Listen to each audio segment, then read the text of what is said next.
What's up mga classmate?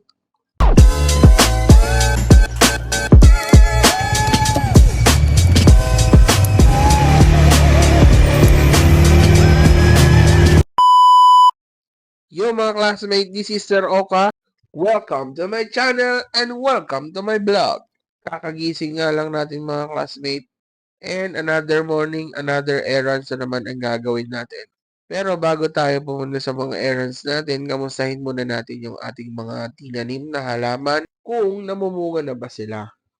And right after that, dahil wala na kaming grocery, samahan niyo kami para mag-grocery for today's video. Kayo din ba mga classmate, wala na kayong grocery? Tara, pupunta nga tayo mga classmates sa grocery store for today's video and mag-grocery tayo sa SNR. Charot. Siyempre wala pang SNR sa Isabela. Pero pag nagkaroon, malay mo, makasali tayo doon at doon na tayo mag-grocery. And syempre, driver tayo for today's video.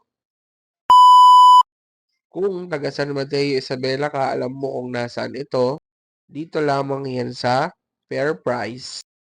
Katulad nyo rin ba ako mga classmate, na kapag wala nang laman yung grocery ninyo, bigla na lang sumasakit yung ulo ninyo. Parang high blood din ka ba? Buti na lang, for today's video, it's Sahod Day. Kaya meron na ulit tayong pang grocery. At syempre, kukunin lang natin dyan yung mga essentials na kailangan natin sa bahay tulad ng mga delata, mga ulam, at iba pang mga essentials tulad ng sabon, toothpaste, at iba pa.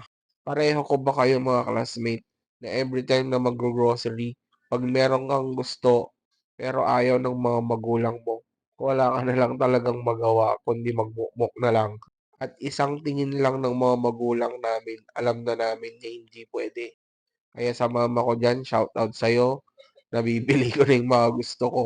Pero syempre, iba naman noon, kasi naka-budget lang ang mga bibilhin noon.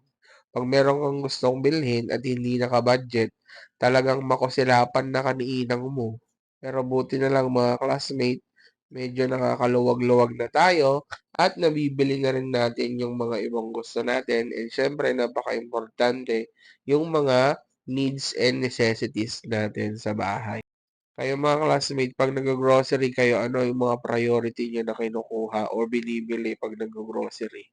Kami, priority talaga namin yung tissue. Makalimutan mo na ang lahat, wag lang yung tissue. Kasi nakaka-addict naman mga classmate, lalong-lalo na pag nabuksan na yung tissue. Sige, guyod ka guyod. May pupunasan ka lang konti. Sige, guyod ba na? And syempre, hindi din mawawala dyan yung mga merienda sa bahay. Tulad ng mga biskwit, lalong-lalo na pag may mga bisita, at least meron ka namang may papaharap na merienda. At dahil nailagay na namin lahat dyan ng mga kailangan namin, syempre, babayaran na natin yan sa counter. At para makauwi na rin ng pudo. Of course, nakauwi na tayo mga classmates. Yun lang for today's video. Maraming salamat sa panonood. Don't forget to like, share, subscribe, and follow. Bye! Binuksan ko na pala dyan yung mga box natin at meron akong kailangang kunin. Gagamitin natin yung para magluto. Bye!